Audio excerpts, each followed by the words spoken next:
On the 17th of July 1918, these 4 girls in white dresses were brutally murdered in the bloody climax to the Russian Revolution.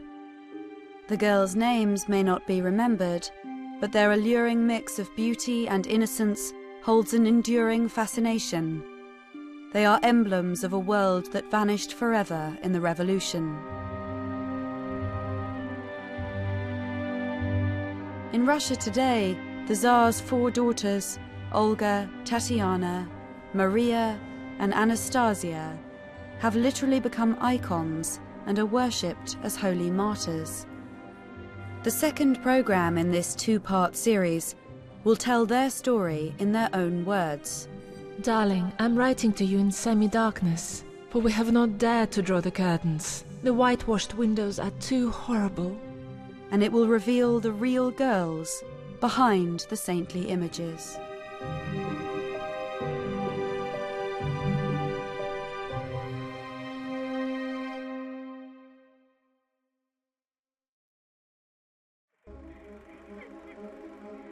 By 1914, the 2 eldest Romanov sisters had grown from little girls into young women.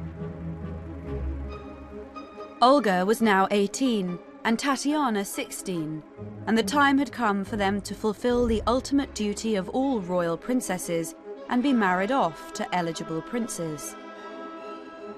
With their winning combination of blue blood and beauty, it seemed that the world would be their oyster. I think there's an inherent similarity with Diana being the most photographed princesses of their time, the most marriageable, attractive, desirable young royal princesses in Europe. These fairy tale princesses seemed to lead a charmed life. But behind the happy family photographs, their childhood was far from idyllic. Although Nicholas was a devoted and indulgent father, he was an ineffectual Tsar, and as opposition to his rule had mounted, his family had been forced to retreat to the safety and security of their imperial palaces. The girls' freedom was further constrained by their mother, Alexandra, who maintained an iron grip over their young lives and raised her daughters in the shadow of their little brother, Alexei, who had the life-threatening condition haemophilia.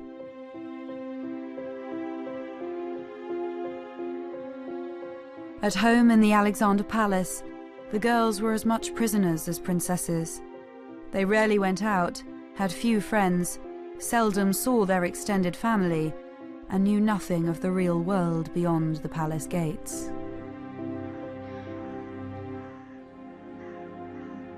It's extraordinary that you have these 4 sisters growing up now, entering adolescence, and their mother still looking upon them as girlies, as she called them.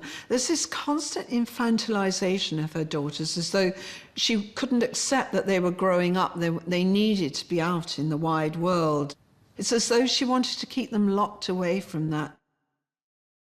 It was almost a convent-like existence. So these girls, even as they were growing up, with Olga at 18 and Tatiana at 16, they were still much younger than their years because there was no outside contact, there was no real outside experience. When it came to the opposite sex, the girls had always been most interested in the officers of the imperial entourage and the sailors on their royal yacht, the Standard, who they had known since childhood. Though these could never be more than teenage crushes, to marry so far beneath themselves would have been quite unthinkable. But when the search for suitable husbands began in earnest, it soon became clear that Olga and Tatiana were ill-prepared to mix with the Grand Dukes or princes who were their social equals. You get this extraordinary sight of the Tsar escorting his 2 oldest daughters to these swish balls during the centenary year and in 1914, and they don't know anybody, and they gravitate towards the officers from the Standard or the imperial entourage, and this caused an awful lot of disapproval in St. Petersburg society. They seemed such ingenues, so lacking in social accomplishments, so innocent, so childish, really. In the summer of 1914, whilst most of Europe was preoccupied with thoughts of the impending war, the four sisters were more concerned with matters of the heart. The Tsar and Tsarina thought they might have found a royal match for Olga in Prince Carol, the heir to the Romanian throne, but their eldest daughter would take some convincing. Olga was really rather horrified that Carol of Romania had been suggested as a prospective bridegroom, because he had quite a reputation as a ladies' man. He wasn't really ideal material so far as Olga was concerned, and she was actually quite definite that she wasn't having anything to do with it. In June 1914, the Romanov family paid a visit to their Romanian counterparts. This was intended to be an opportunity for the dubious Carol to win over the reluctant Olga. As the families posed for an official photograph, Olga, sat at the far right-hand side of frame, kept her distance from Carol, at the back, and paid far more attention to the baby on her knee than to him. And just in case he hadn't got the message, she and her sisters had concocted a cunning plan to ward off any Romanian advances. They had all spent time lying in the sun before going across to Romania and were quite sunburnt, and it was something that the Romanians immediately noticed with horror. Royal princesses do not have sunburn and look like sunburnt gypsies, and they were very disapproving of the fact, and in a way the Romanov girls were triumphant, because this was a deliberate conspiracy on their part, that none of them should be attractive to Prince Carol and none of them should have to marry him and leave home. The sisters might not have felt there was much urgency to the hunt for a husband, but within a few weeks of their return home, any thought of marriage or of leaving Russia had become a distant dream. On the 19th of July, the German Kaiser declared war on Russia. The next day, Nicholas and Alexandra appeared on the balcony of the Winter Palace in St. Petersburg to be met by a vast crowd singing "God Save the Tsar." But such patriotic fervour was sorely tested by the scale of the bloodshed.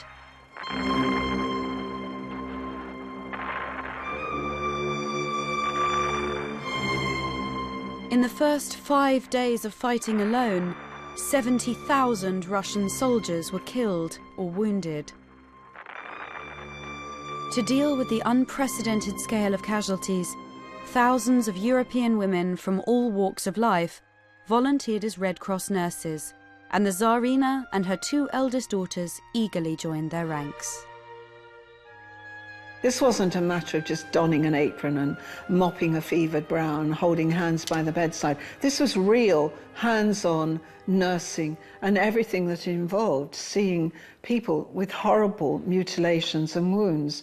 Within a couple of weeks, the girls were observing amputations, and it was throwing them in absolutely at the deep end. These were very protected girls who had never seen anything of human suffering, really. The Sisters Romanova, as they were known, worked on a special ward of the hospital at Sarko Selo, caring for wounded officers. Although it was only a short drive from the Alexander Palace, for the girls, the hospital was another world. It did give them a taste of what normal people were like, really. In fact, one day, they sent the car for them without the lady-in-waiting present. And the girls got in the car and they decided, instead of going straight back to the palace, they would go shopping. They went into a shop and then realised they didn't actually know how to buy anything. And the next day they came back and asked one of the nursing sisters, how do we go shopping? And she had to explain to them. The irony of the war years is that it finally brought the girls the kind of social contact that they had been craving, albeit often with wounded officers and people who were suffering and recovering from injury. But they were so curious to take advantage of these opportunities of talking to men from the outside, you know, ordinary officers and soldiers, ask them about the world outside. The outside life as they called it, was something that fascinated all 5 children. Even Alexei constantly interrogated people when he visited at the hospital about the outside life. There was this world that they just didn't know about. If the war expanded the Romanovs' extremely narrow horizons, then it also tested the bonds of an incredibly close-knit family. Nicholas was often away at the front, and Alexandra found the agony of separation hard to bear. The couple wrote to each other incessantly, sometimes several times a day, and their letters reveal that 20 years of marriage had not dimmed their devotion to and desire for each other. I press you passionately to my heart and lower. Forgive me. Lady thanks you for the caress, which she returns with great love. Type of language, the tone of their letters, of course, we can kind of be a little bit cynical about. But what we have to remember is that these were private letters that were never meant to be read by anybody but Nicholas and Alexandra. So the language, it's lovey-dovey and it's you're my sunshine, my life, but it's what it actually indicates very strongly indeed is that throughout the marriage, right from the time they met to the day that they died, they didn't stop loving one another. Alexandra's letters were driven not just by a physical longing, but by a deep-rooted fear that at this critical moment in their country's history, the man to whom she was so passionately devoted was simply not up to the job of being Tsar. It's been said about Nicholas that he was essentially a pillow, that he sort of bore the impression of the last person that sat upon him. That is a source of constant concern and frustration for Alexandra. She loves Nicholas dearly, but she sees him as a weak man. And if you read their correspondence, this comes through very clear. She's constantly telling him, be strong, don't be talked out of something. You need to stand up. The Russians need a strong man. And she's forever repeating these lines over and over in their correspondence. Be more autocratic than Peter the Great. Bang your fist. They just need you to bang your fist. The Russians like people who bang their fists. And give them a smack. I mean, she does talk, again, in a rather infantilizing way. Give them a smack and they'll behave themselves. He must have dreaded these letters arriving, even though he claims to be really pleased to hear from her because she got bossier and bossier. And if words alone weren't enough, Alexandra had a secret weapon in her arsenal, the family's beloved spiritual advisor, Grigory Rasputin. Rasputin's remarkable abilities to ease their son Alexei's suffering ensured that he was the one outsider in whom the imperial couple had complete faith. She's always sending things, trinkets and little talismans and things from Rasputin to Nicholas. There's a time where she says, remember you have his comb, you have the comb from our friend. Before you're meeting with the ministers, with the top brass, make sure you use it. This will give you the strength you need to hold firm and stand your ground. And she's always doing this. She's sending him bits of fruit from Rasputin to eat. It's utterly bizarre. A year into the war, Rasputin wasn't just dispensing lucky charms, but highly controversial political advice.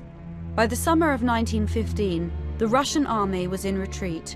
Almost 1.5 million Russians had been killed or wounded in the fighting, and troop morale was dwindling fast. Rasputin convinced Alexandra that the Tsar must sack his uncle, the highly experienced Grand Duke Nicholas Nikolaevich, as commander-in-chief, and take charge of the army himself.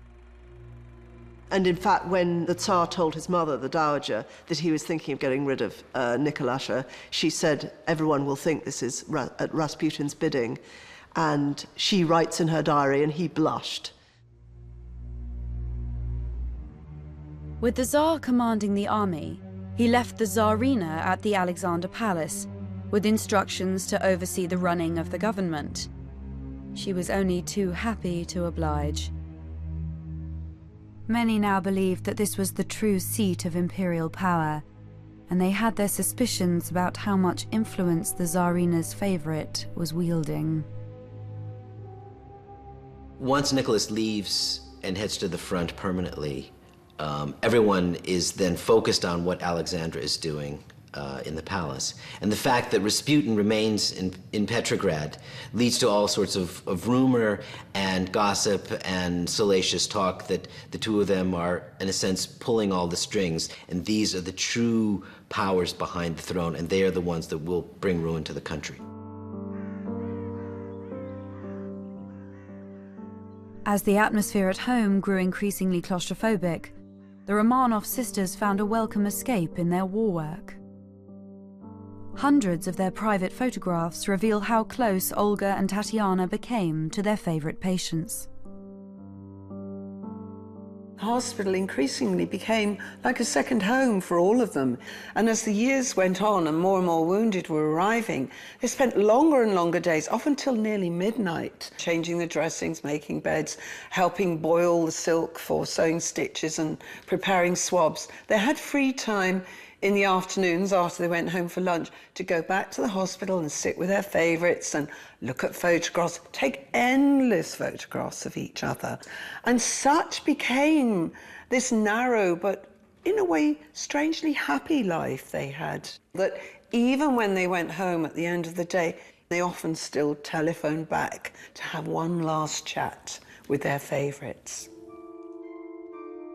Beneath their bandages, many of the wounded were dashing young men, and for teenage girls so starved of male company, they proved irresistible. It's rather amusing when you look at all the many photographs taken of Olga and Tatiana at their hospital during the war years, with their favourite officers, their favourite wounded, that most of these young men were rather dark, swarthy Caucasian types with big twirly moustaches, men from Armenia or Georgia, with a certain kind of exoticness. Some of them even, I think, were Muslims. They seemed to fall for those kind of dark, enigmatic, swashbuckling looks, much more than your rather austere Northern European Russian types. In May 1915, a wounded Georgian officer, Dmitry Shakbagov, was admitted to the hospital.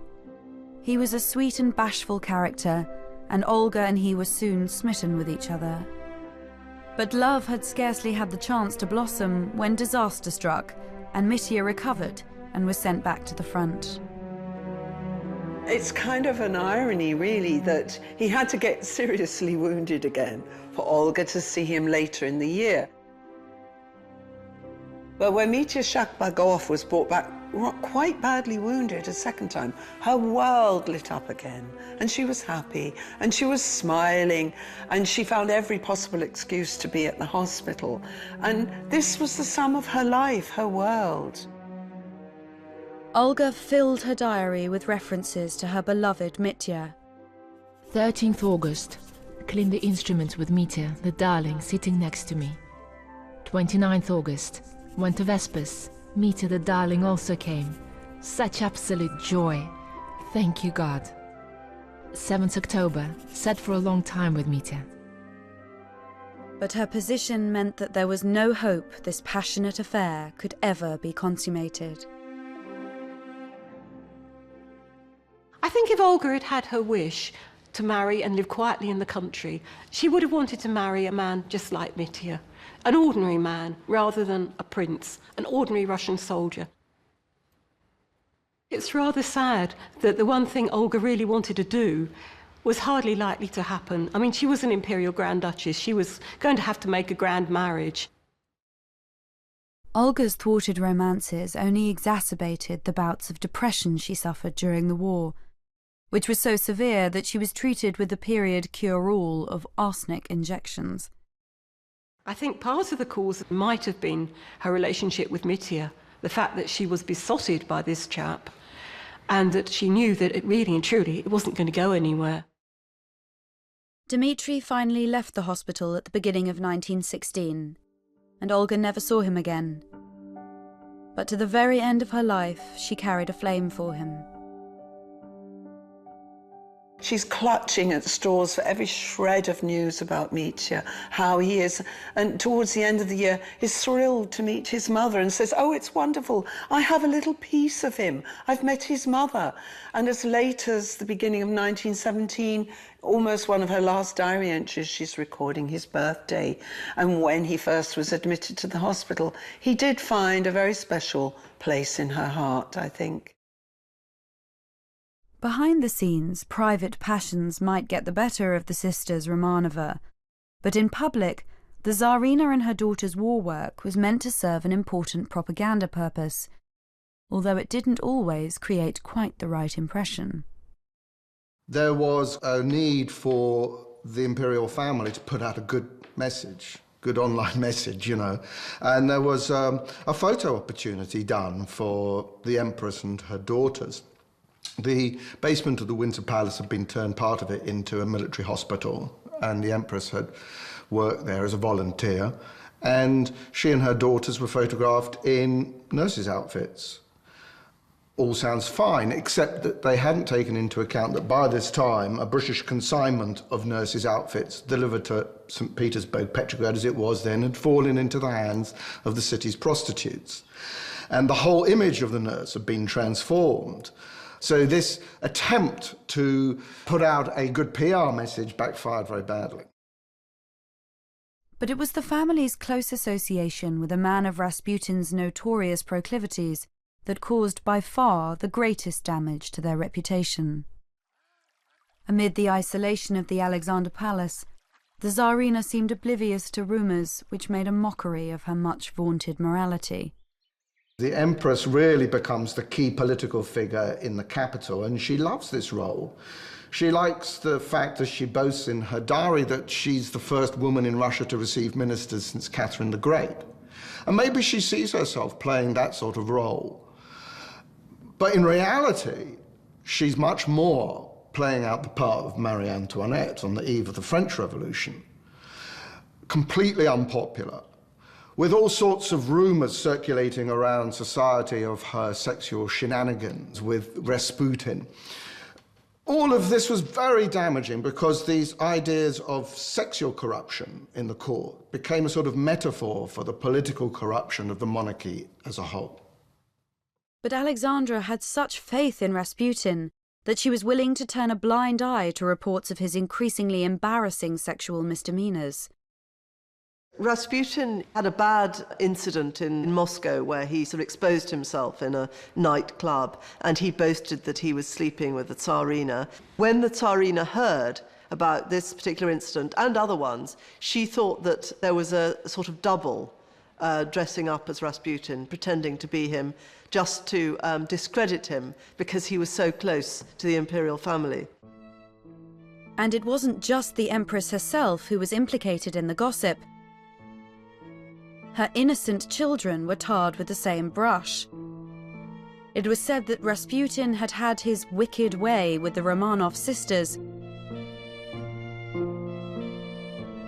Cartoons appear around St. Petersburg, lewd cartoons of the Tsarina with Rasputin. School children are singing songs. It's as though there is suddenly no holds barred in what you can say about Rasputin and the Tsarina.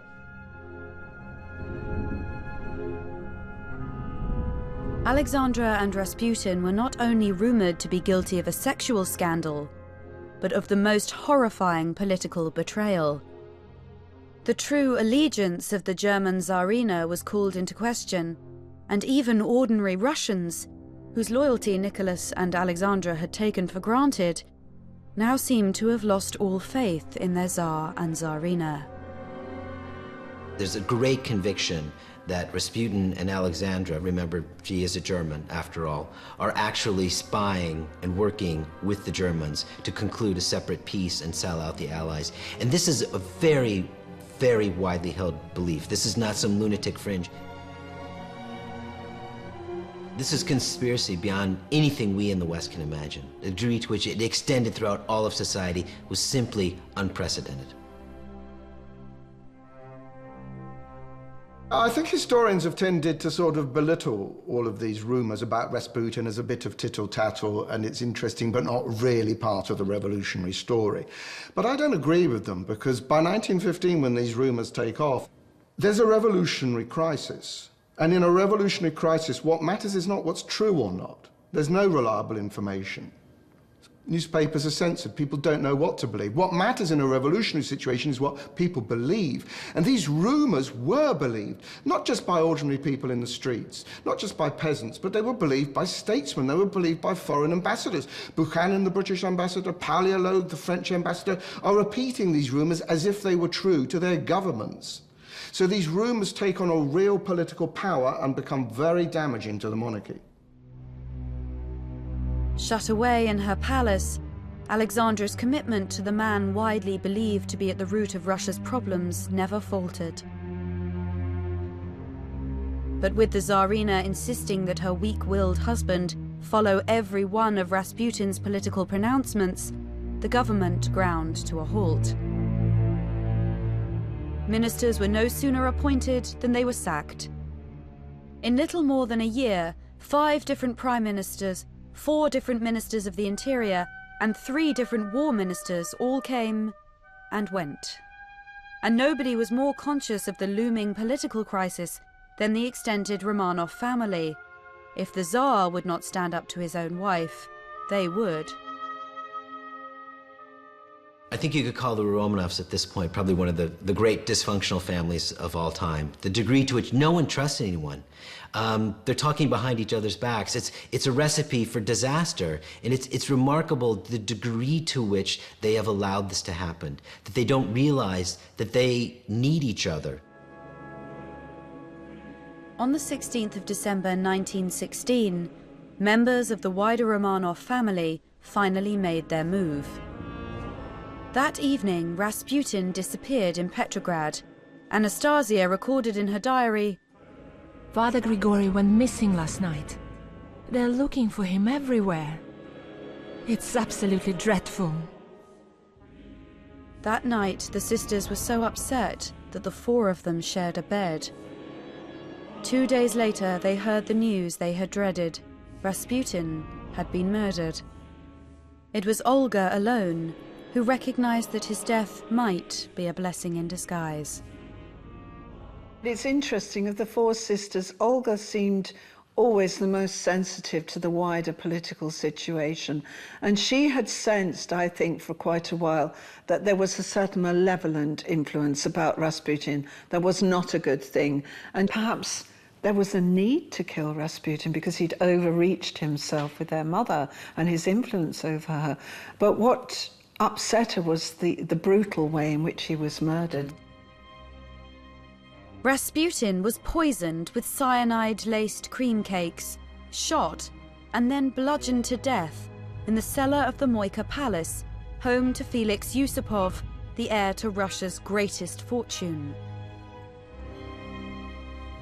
For the imperial family, it wasn't just the gruesome details of the murder that was so shocking, but the fact that his killers were intimately known to them. Yusupov was married to the Tsar's only niece, and his co-conspirator, Dmitry Pavlovich, was even closer to Nicholas and Alexandra, and had once been considered the ideal husband for Olga.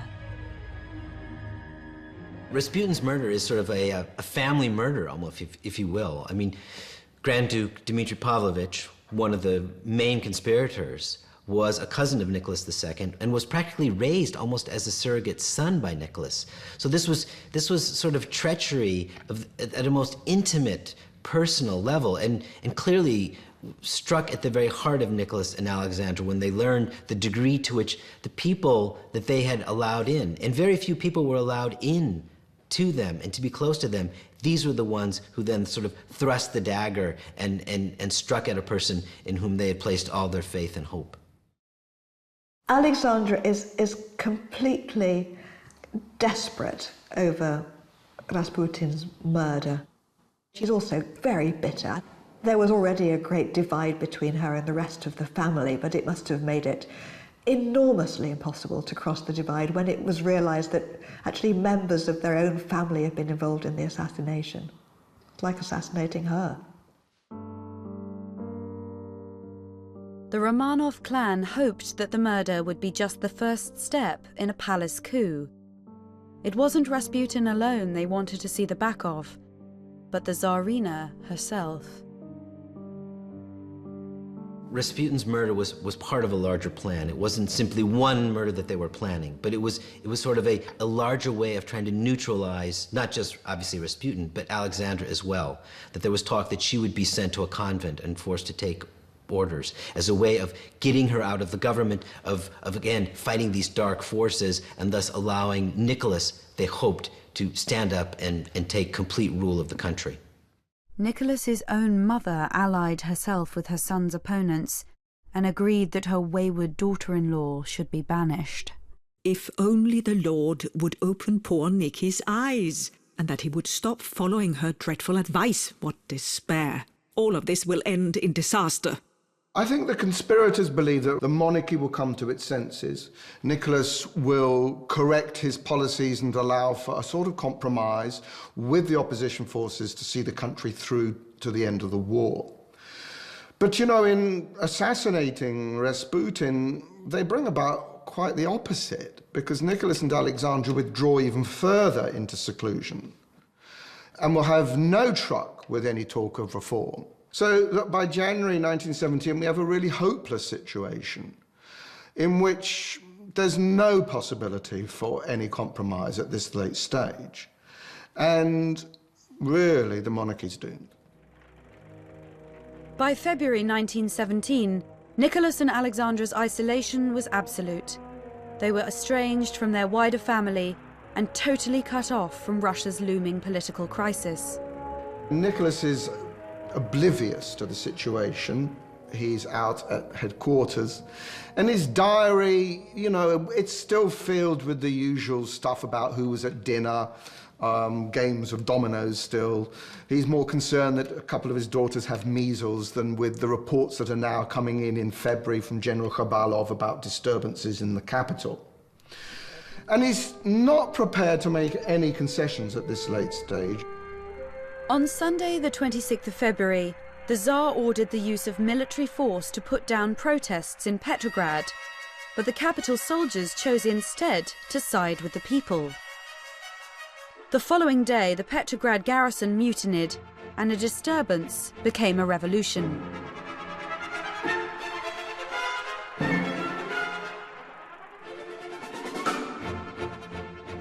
Out at the Alexander Palace, all the children, except Maria, had the measles. From their sickbeds, they heard gunfire and the playing of the Marseillaise coming from the town barracks, but the Tsarina insisted they should not be told anything was wrong until it was impossible to keep the truth from them. Alexandra refused to take the threat of revolution seriously, even when reports were coming in thick and fast of marches and protests and bread riots. She thought it was all a storm in a teacup and it would soon blow over, and she refused to accept that the enemy was at the gates.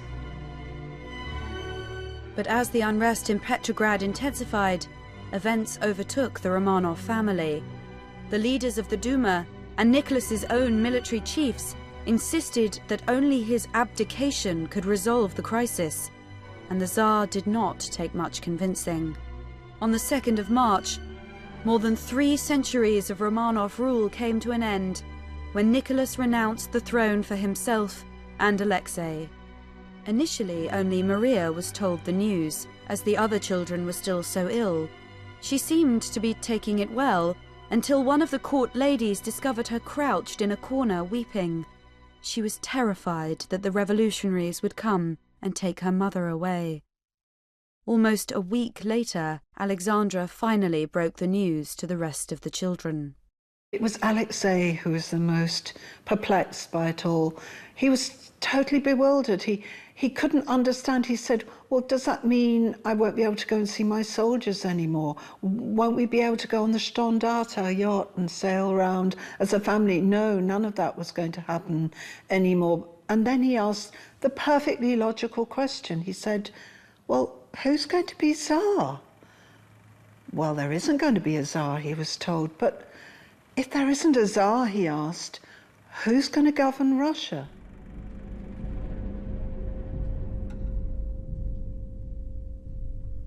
On the 9th of March, the former Tsar, or Colonel Romanov as he was now known, came home to a palace that was now a prison. The provisional government had placed the Romanovs under house arrest. For a family who had always sought to distance themselves from the outside world, their isolation was now strictly enforced. They were not allowed to leave the palace, to receive visitors, to use the telephone or telegraph, and their letters were even checked for invisible ink. For the children, life in this world turned upside down was a rude awakening. Derivenko, who was one of Alexis's sailor carers, lifted him, protected him from hurting himself. And there was a sort of role reversal, which was horrible because he started shouting at Alexis, giving him orders. He was quite overweight, Derivenko, and Alexis used to shout, "Look at Fatty, run." And then all of a sudden, Fatty's turning around and saying, "Pick up your own things." The family could only go outside under armed guard and were not allowed to stray beyond a small area of the Alexander Park. This bridge marked a frontier which they could not cross. To compound their humiliation, the captives became a visitor attraction. Hundreds of curious onlookers flocked to the park gates, eager for a glimpse of their fallen royals. But for a dethroned autocrat, Nicholas seemed remarkably accepting of his new life. In a way, abdication was an enormous relief for Nicholas. He accepted it with extraordinary sort of equanimity. It was almost a sense of indifference. One of the commandants at the palace said that he was like the lowest form of plant life, you know, unreacting. He was like a human oyster, so clamped up, so introverted, that nothing, he showed nothing on the surface about how he felt about this momentous event in his life. Nicholas had always prized his private life above all else. Now his great hope was that his family should remain together and be allowed to go into exile within Russia or abroad.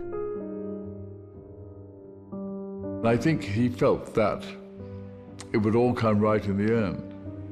I think you had to have a lot of faith to think that, but he did think that. And don't forget, his family, or his connections, his cousins, were so widespread. He knew them all very well because they had spent time with him. He traveled a lot. And there were many occasions when there were family occasions when he saw a lot of them. So I think they always felt that whatever happened, somebody would bail them out in the end, somebody would rescue them. I don't think they knew quite to what extent they were in danger. Immediately after the revolution, King George V had offered his cousin Nicky asylum in Britain. He had this aspiration that perhaps he could come to England and be a gentleman farmer, and as his cousin Willie, the Kaiser, had said, well, Nicholas is only good for one thing, which is growing turnips and being a country gent.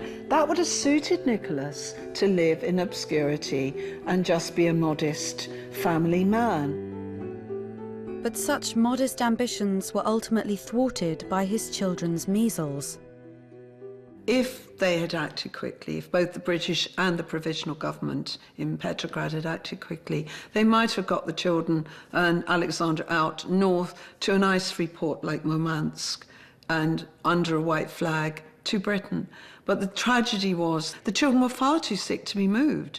And that's really the ultimate what if. If the children hadn't been ill, might they have been able to get them out to safety? By the time the children recovered, cousin George had had second thoughts and withdrawn his offer of asylum. The family's future was now more uncertain than ever. If Nicholas and the children were coping with the dramatic reversal in their fortunes, then Alexandra was not. Under house arrest, she grew increasingly melancholic. After their attack of the measles, her daughter's hair had begun to fall out, and they had all had to shave their heads, Alexei joining in to show solidarity. But when their mother was confronted with a photograph of her daughters proudly displaying their bald heads, She was horrified. She thought they looked like those condemned to death. After almost 5 months under house arrest, the family left the Alexander Palace for the last time on the 1st of August. Nicholas wrote in his diary, "The sunrise that saw us off was beautiful. We left Tsarskoye Selo at 6:10 in the morning. Thank God we are all safe and together." At the Alexandrovsky station, they boarded a special train. Its final destination was unknown. All the family had been told was to prepare for a long trip east and to pack plenty of warm clothes. For the children, this would be their first sight of a homeland they hardly knew. The empire that their father was Tsar of was so vast that anything beyond the limitations of White Russia, i.e. Petersburg down to Moscow and a bit beyond, were unknown to the children. It was such a vast place. So this great hinterland of endless forests and great flat horizons that they entered on that long 4-day train ride through to Siberia was a whole different world that the children had never seen. Anastasia described the journey for her tutor, Sidney Gibbs, in her somewhat broken English. The first day was hot and very dusty. At the stations we had to shut our window curtains that nobody should see us. On the way many funny things happened. And if I shall have time, I shall write to you our travel further on. Goodbye. Don't forget me.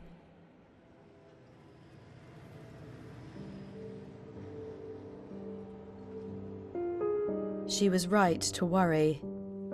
Their ultimate destination had been chosen precisely to keep the family so far out of sight and mind that there was little chance that royalists would rescue them or violent revolutionaries would kill them. Tobolsk was a provincial backwater, 1,700 miles east of St. Petersburg. It had been bypassed by the Trans-Siberian Railway and was accessible only by boat. During the 7-month-long Siberian winter, the river froze and the town was completely cut off from the outside world. The family's new home was meant to be one of the best houses in town, but when an advance party went to inspect the accommodation, they found it dirty, smelly, and stripped of almost all furniture. When the family are living in the former governor's mansion in Tobolsk, it's clearly, if not a terrible prison condition, it's not pleasant. And Nicholas complains about the plumbing and that the toilets keep overflowing, and it does all sound fairly unpleasant when you're used to a palace. Conditions in the house were cramped, and the 4 sisters shared a bedroom. They filled it with reminders of their previous life, religious icons, family snaps, and pictures of their favourite wounded officers. As they adjusted to their new life, what little they got to see of Siberia was a revelation, and their captors were struck by the girls' naivety. The commissar in charge of them thought they were terribly badly educated, because he was rather shocked when he noticed their bewilderment at seeing local Yakuts and Siberian indigenous peoples going around in reindeer skins, and the girls would be standing there at a window looking in bafflement at these strange people on the streets below, as though they were from another planet, and he wondered just exactly how broad their education had been. The family's outside space was far more limited than at the Alexander Palace. They had just a small kitchen garden and a yard. Desperate for something to do, Nicholas would pace the yard 40 or 50 times an hour and perform daily chin-ups on a horizontal bar. He and his children grabbed any opportunity for fresh air and a view of the outside world. When you see photographs of them, it must look a bit odd to our eyes, sitting on top of a sort of what looks like a greenhouse. You think, well, what are they doing? Well, the answer was they're trying to get some sun, because they've been sitting, stewed up indoors all the time. So it was nice to get out, get a bit of fresh air. And that's the only place they could do it, because they wouldn't let them go anywhere else. As the Siberian winter set in, there was little sun left to catch, and by mid-December, the temperature had dropped below -20. The family tried to keep busy chopping wood and pulling Alexei around on his sledge. Inside the house, it was so cold that Anastasia complained, "Our hands do not write properly." But that didn't stop her and her sisters sending endless letters, although they had very little to say. As she wrote to her friend Katya, I'm terribly sorry my letter turned out to be so stupid and boring. But nothing interesting ever happens here. Her older sister, Tatiana, wrote to Valentina, one of the nurses she had worked with at the hospital in Sarko Selo. We feel we're living in some kind of faraway island, where we receive news of another world. The time goes quickly, and the days pass completely unnoticed. When they weren't writing letters, the girls were gazing out of the window. Ironically, it was under house arrest in Tobolsk that they saw more of ordinary life than they ever had before, or would again. Their life became very narrow, very repetitious, very boring, but they did have one thing that they loved above all others, and that was to sit at the window and watch the world go by outside.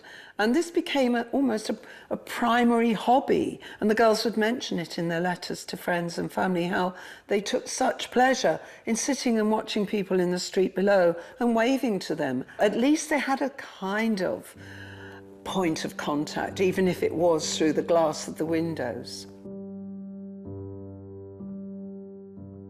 In their Siberian prison, the Romanovs were starved of news from the outside world. But what little they did hear made their position seem bleaker than ever. At the end of October, the provisional government was overthrown by a Bolshevik coup led by Lenin and Trotsky. The family's fate now lay in the hands of their most avowed enemies. There's no doubt that Olga, of all the girls, the most sensitive, the most naturally melancholic, felt their captivity very profoundly in terms of the broader picture of what was going on in Russia. She was extremely upset by the fact that the nation had turned against, for her, a very loving father. But it's clear to me that Olga, of all of them, sensed that there was something terrible out there, something terrible that may perhaps, in the end, destroy them all. On the 3rd of March 1918, the Bolsheviks signed a peace treaty with Germany. But no sooner had one conflict ended than another began, and the country was plunged into a bloody civil war between the Bolshevik Red Army and the anti-communist White Army. The Bolsheviks were terrified that the Whites would attempt to rescue their former Tsar, and they decided that the family must be moved. But Alexei was too ill to travel, so he was left behind in Tobolsk with Olga, Tatiana and Anastasia, whilst Nicholas, Alexandra and Maria went on ahead. The family's greatest fear, separation, had finally been realized, and as they said their goodbyes, the sisters wept. I think in the end, their religious faith enabled them to deal with this terrible agony of separation. And it was a separation that had no end in sight. They didn't know when they were going to see their parents again. They didn't even know if they would see their parents again. But somehow they had to hang on to each other.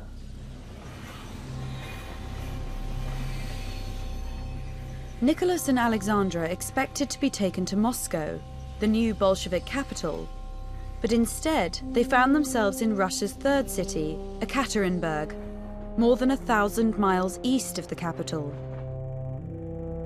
They were put up in the Apartiev House, or as the Bolsheviks had ominously renamed it, the House of Special Purpose. The house no longer exists, but where it once stood, the Church on the Blood has been built in honor of the Romanov sainthood.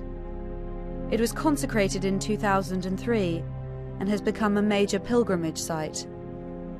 Once they're moved to Yekaterinburg and incarcerated in the Apartiev house, it's no longer house arrest. It must have felt much more like prison. The house is surrounded by a high wooden fence. There are guards. They have to be accompanied by them to go to the toilet. They are insulted. There is obscenity, graffiti on the walls. It must have been threatening. They knew that something had changed. They knew that their political drama was moving towards some sort of resolution which was not likely to be good for them. In Tobolsk, the sisters had at least been able to watch the world go by from their windows, but in Ekaterinburg, even that small freedom was denied them. Maria wrote to her siblings, "Darling, I'm writing to you in semi-darkness, for we have not dared to draw the curtains. The whitewashed windows are too horrible." On the 20th of May, her 3 sisters and Alexei began the journey to Ekaterinburg by boat. During that trip, their English tutor, Sidney Gibbs, took the last known photographs of the children. A lady-in-waiting, who joined them on that voyage, was struck by the change in Olga during her time in Tobolsk. She had turned from a lovely, bright girl of 22 into a faded and sad middle-aged woman. On the 23rd of May, the sisters were reunited.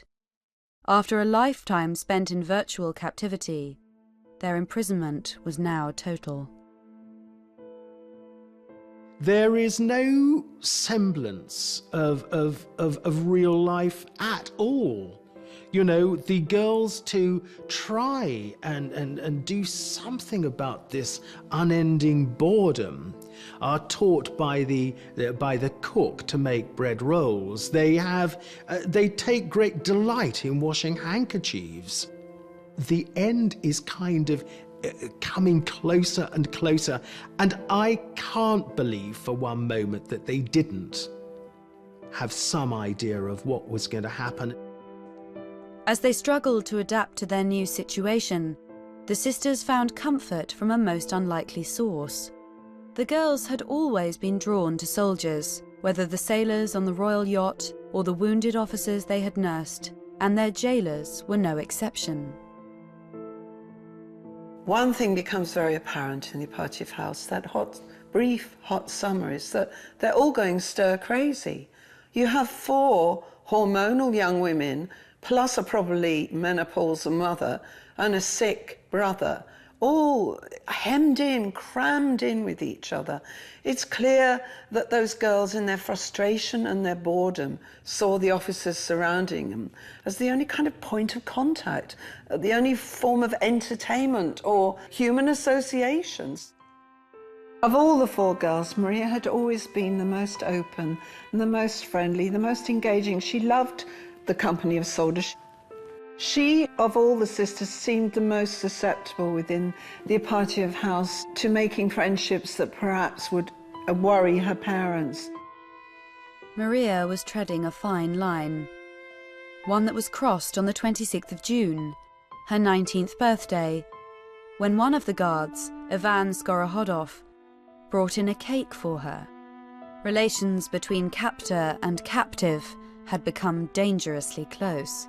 It was clear that fraternization was going too far, that the guards were being too kind, getting to like the girls, developing a relationship with them, and the girls with them. And it was at this point that there was an extreme clampdown on this fraternization between them and their captors. The guard was instantly dismissed and jailed, but Maria suffered a more subtle punishment. During the Romanovs' final weeks, the incident created a rift within this most tightly knit of families. It would appear that Alexandra was deeply disapproving of Maria's increasing friendliness with the guards, and that at some point she was to an extent cold-shouldered, certainly by Alexandra. There was a change, a shift in the family dynamic for a while, and Maria suffered as a result. No news came into the Apachev house, and no news came out. With no end in sight to their imprisonment, Russia's former royals had nothing to do but sit and wait. But in the world beyond their whitewashed windows, the Bolshevik leadership were arguing over the family's fate.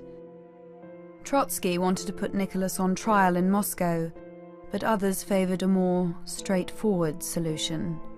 The trial, I think, was not really an option, because to allow Nicholas to stand a political trial, even though, you know, everybody knew what its resolution was going to be, would nonetheless be to admit the possibility of the Tsar's innocence.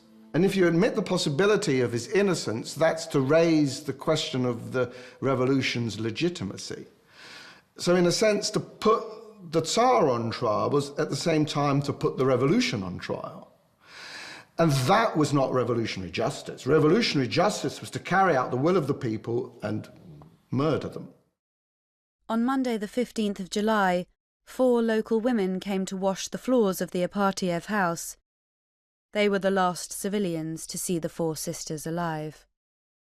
The washerwomen couldn't quite believe their eyes when they saw these girls in their plain white blouses and their black frocks, and the hair, of course, hadn't yet grown back much beyond their chins. These were not royal princesses as they had perceived them from the picture books and all the stories they'd been told. These weren't people sort of wafting around in stately robes with lots of beautiful glittering jewellery. They were ordinary people, just like us. This chapel in the Church on the Blood stands on the site of the basement of the Apatiev house, where early on the morning of the 17th of July, the 4 sisters, along with the rest of their family, were shot at point-blank range and then bayoneted to death. After the murder, their bodies were dumped into a mine shaft in nearby woods. The order for the family's execution came from the very top, from Lenin himself, but he did not want the Bolsheviks blamed for the slaying of innocents, so initially only Nicholas's death was announced. Almost immediately, rumours started to circulate that one of the girls had escaped. The story of the sister who survived became one of the 20th century's most enduring myths. When someone as important as the imperial family disappears like that, and the exact fate of the children is unknown, there will always be speculation. But I don't think there was any serious doubt. They were shot by a ruthless execution squad, 1 shooter for every person to be shot. The bodies were then eradicated with sulfuric acid, remains dumped into mines. They were not going to let some teenage girl run off into the forest. Why would that happen?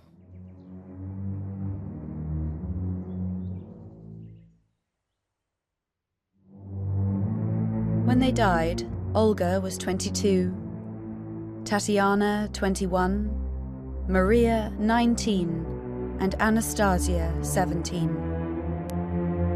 The sisters are remembered as martyrs of a bloody revolution, but they were also the innocent victims of a mother and father so divorced from reality that they unwittingly condemned their beloved family to a terrible fate.